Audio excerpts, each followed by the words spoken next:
महाराष्ट्राची विधानसभा निवडणूक एकदाची पार पडली आहे आणि महायुती पुन्हा यंदा सत्तेत आली आहे। विधानसभा निवडणुकीनंतर जसा एक सत्ताधारी संघ असतो तसाच एक विरोधी पक्षनेता हे पद सुद्धा महत्वाचं असतं। मात्र महाविकास आघाडीमधल्या एकही पक्षाकडे विरोधी पक्षनेता पदासाठी लागणारं संख्याबळ सध्या तरी नाहीये। त्यामुळे हा मुद्दा चर्चेत आहे, कारण शिवसेना उभाटा गट विरोधी पक्षनेता पदासाठी आग्रही असल्याचं पाहायला मिळतंय। मात्र कायद्यात अशी तरतूद आहे का आणि विरोधी पक्षनेते पदासाठी नक्की किती संख्याबळ आवश्यक असतं, जाणून घेणार आहोत प्राईम संवादच्या आजच्या भागात। नमस्कार, मी सारिका, प्राईम संवाद या युट्यूब चॅनलवरती आपणा सर्वांचं स्वागत करते। राष्ट्रवादी काँग्रेस आणि शिवसेनेनं आपल्या पक्षाचं विधिमंडळ गटनेते पदासाठी निवड केल्यानंतर आता उद्धव ठाकरेंच्या शिवसेनेनं सुद्धा आपल्या गटनेते पदासाठी निवड केली आहे। शिवसेनेच्या नवनिर्वाचित 20 आमदारांची बैठक मातोश्रीवर पार पडली। या बैठकीत काही महत्त्वपूर्ण निर्णय घेण्यात आले असून बैठकीत विधिमंडळ गटनेतेपदी भास्कर जाधव यांची निवड करण्यात आली, तर गेल्या वेळी प्रतोद राहिलेले सुनील प्रभू यांची पुन्हा एकदा प्रतोदपदी नियुक्ती करण्यात आली, तर आदित्य ठाकरे यांची सभागृह नेता म्हणून निवड करण्यात आली। दरम्यान या निवडीनंतर शिवसेनेच्या उभाटा नवनिर्वाचित 20 आमदारांनी विधिमंडळ सचिवांची भेट घेतली। यावेळी बोलताना भास्कर जाधव म्हणाले, आम्ही विधिमंडळ सचिवांची भेट घेतली आणि विरोधी पक्षनेते पदासाठी काय नियम असतात, काय निकष असतात याबाबत चर्चा केली। तसंच विरोधी पक्षनेते पदासाठी किती संख्याबळ लागतं, याची प्रक्रिया काय असते आणि याचा कायदा काय आहे याची आम्हाला माहिती द्या, अशी मागणी आम्ही सचिवांकडे केली। मात्र सचिवांचा गोंधळ उडाल्याचं पाहायला मिळालं। विरोधी पक्षनेते पदासाठी 29 आमदारांचं संख्याबळ पाहिजे असताना तुम्ही विरोधी पक्षनेते पदावर कसा काय दावा करणार, असा प्रश्न भास्कर जाधव यांना विचारला असता ते म्हणाले, सध्या महाविकास आघाडीमध्ये आमच्याकडे 20 आमदार आहेत। विरोधी पक्षांमध्ये पदासाठी काय नियम असतात, काय प्रक्रिया असते, आम्ही त्याबाबत अभ्यास करू, चर्चा करू, असं ते म्हणाले। महाविकास आघाडीला विधानसभा निवडणुकीत जोर का झटका लागला। आता विरोधी पक्षनेते पद कुणाला मिळणार याकडे सर्वांचं लक्ष लागलं आहे। महाविकास आघाडीतील घटक पक्षाला हे पद मिळणार नसल्याचं नियमांकडे बोट करून सांगण्यात येत असलं तरी उद्धव सेनेनं त्यासाठी फिल्डिंग लावली आहे। विधानसभा निवडणुकीनंतर आता मुख्यमंत्री कोण ही चर्चा रंगलीये, तर दुसरीकडे विरोधी पक्षनेतेपदी कुणाची वर्णी लागणार याविषयी सुद्धा उत्सुकता आहे, कारण यावेळी नियमांकडे बोट दाखवून महाविकास आघाडीतील एकाही पक्षाला हे पद मिळणार नसल्याची चर्चा रंगली।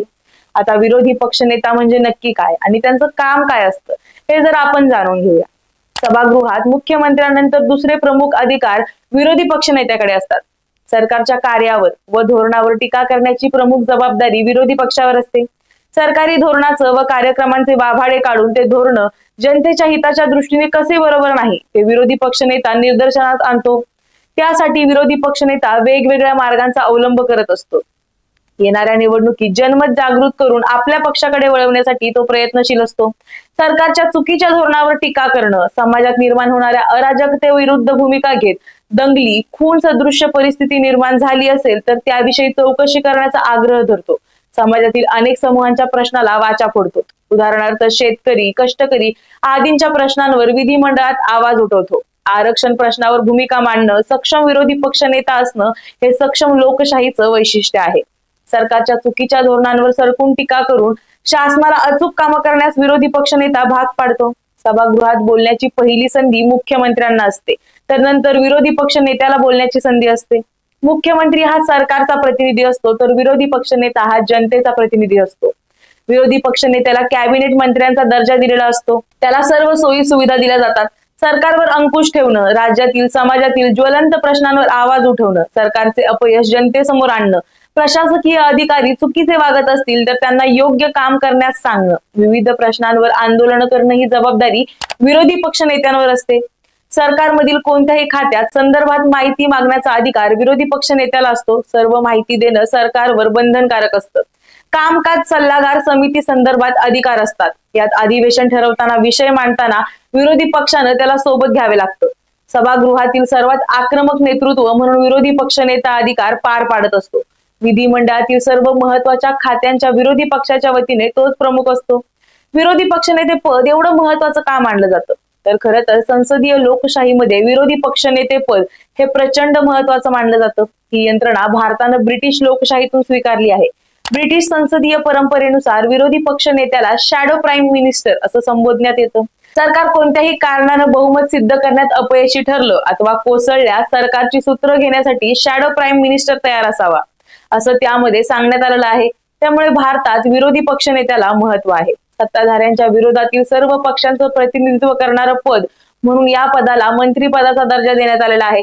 केंद्रात अटल बिहारी वाजपेयी, लालकृष्ण अडवाणी तसंच सुषमा स्वराज यासारख्या नेत्यांनी आपली विरोधी पक्ष नेते पदाची कारकीर्द आपल्या भेदक भाषणांनी प्रचंड गाजवली होती। तर महाराष्ट्रात रामचंद्र भंडारे, कृष्णराव धुळप, बी.बा. पाटील, गणपतराव देशमुख, शरद पवार, मधुकरराव पिचड, गोपीनाथ मुंडे, नारायण राणे, रामदास कदम, एकनाथ खडसे, राधाकृष्ण विखे पाटील आणि देवेंद्र फडणवीस यांच्या कामाविषयी ही उदाहरणं दिली जातात। आजवरच्या इतिहासात अनेक नेत्यांनी आपल्या तत्वांशी प्रामाणिक राहत विरोधी पक्षनेते पदाची जबाबदारी पार पाडली आहे। त्यांच्या सूक्ष्म नजरेमुळे सरकारचा अनागोंदी कारभार आणि भ्रष्टाचार चव्हाट्यावर आणण्यास मदत झाली। शेतकरी कामगार पक्षाचे नेते कृष्णराव धुळप यांनी तर 1962 ते 1972 पर्यंत लागोपाठ 2 टर्म म्हणजे सलग 10 वर्ष विरोधी पक्षनेते पदाची जबाबदारी पार पाडली होती। सर्वाधिक काळ विरोधी पक्षनेते पद सांभाळण्याचा विक्रम आजही त्यांच्याच नावावर आहे। त्याचप्रमाणे विधानसभेच्या एकाच टर्म मध्ये विरोधी पक्षनेते पदावरून थेट सरकारमध्ये सहभागी होणाऱ्या नेत्यांची नावही यादीमध्ये दिसून येतात। लोकशाहीमध्ये विरोधी पक्षनेता व विरोधी पक्ष खऱ्या अर्थानं पहारेकरी म्हणून भूमिका पार पाडत असतो। हा पहारेकरी ज्या प्रमाणात सजग असेल त्या प्रमाणात लोकशाही सजग व सुदृढ बनते। पण यंदा कोणत्याही पक्षाकडे विरोधी पक्षनेते पद मिळवण्यासाठी लागणारं संख्याबळ नक्कीच नाहीये, पण ठाकरे गट यासाठी आग्रही असल्याचं दिसून येतंय। पण या बाबतीत कायदा काय सांगतो, तर विरोधी पक्षनेते पदासाठी काय सांगतो नियम आणि कायदा यावर बोलताना महाधिवक्ता श्रीहरी अने म्हणाले की कायद्यात याबाबत कोणताही नियम नाहीये, परंतु मागील प्रकरणाचं उदाहरण घेता विरोधी पक्षनेता होण्यासाठी पक्षाकडे 10% जागा असायला हव्या। पण पुन्हा संपूर्ण आघाडीचा एक असा विरोधी पक्षनेता नेमण्याचा नियम कायद्यात तरी नाहीये। पण असा नेता निवडायचा असेल तर विधानसभेचे सभापती त्यावर निर्णय घेऊ शकतात। यंदा विरोधी पक्षनेते बनण्यासाठी 10% जागा म्हणजेच किमान 29 आमदार हवे, जे कोणत्याही पक्षाकडे नाहीत। मग यापुढे काय होणार? लोकसभेत युपीए कडे आवश्यक संख्याबळ असतानाही कोणत्याही एका पक्षाकडे पुरेसं संख्याबळ नसल्यानं काँग्रेसला 2014 आणि 2019 मध्ये विरोधी पक्षनेते पद नाकारण्यात आलं होतं। हेच सूत्र भाजपकडून विधानसभेसाठी कायम ठेवलं जाईल अशी चिन्ह सध्या आहेत। संख्याबळ नसतानाही विरोधी पक्षनेते पद 1986 मध्ये शरद पवार यांनी समाजवादी काँग्रेस पक्षाचे काँग्रेसमध्ये विलिनीकरण केलं होतं। शरद पवार हे तेव्हा विरोधी पक्षनेते होते। विलिनीकरणानंतर पवारांनी विरोधी पक्षनेते पद सोडावं लागलं। तेव्हा विरोधातील जनता पक्षाचे 20 तर शेकापचे 13 आमदार होते। कोणत्याच पक्षाकडे अपेक्षित संख्याबळ नव्हतं, पण तत्कालीन काँग्रेस सरकारनं जनता पक्ष आणि शेकापकडे विरोधी पक्षनेते पद सोपवलं होतं। तेव्हा जनता पक्षाचे निहाल अहमद आणि मृणाल गोरे तर शेकापचे दत्ता पाटील यांनी विरोधी पक्षनेतेपदी प्रत्येकी वर्षासाठी भूषवलं होतं। पण यंदा मात्र महाविकास आघाडीमध्ये एक राष्ट्रीय पक्ष आहे, बाकी दोनही पक्ष प्रादेशिक पक्ष आहेत। त्यामुळे हे सूत्र अवलंबण्याचे चान्सेस इथे फार कमी आहेत। आता पुढे नक्की काय होणार? विरोधी पक्ष नेता कोण होणार की मग यंदाचा कारभार विरोधी पक्ष नेत्याच्या विना चालणार?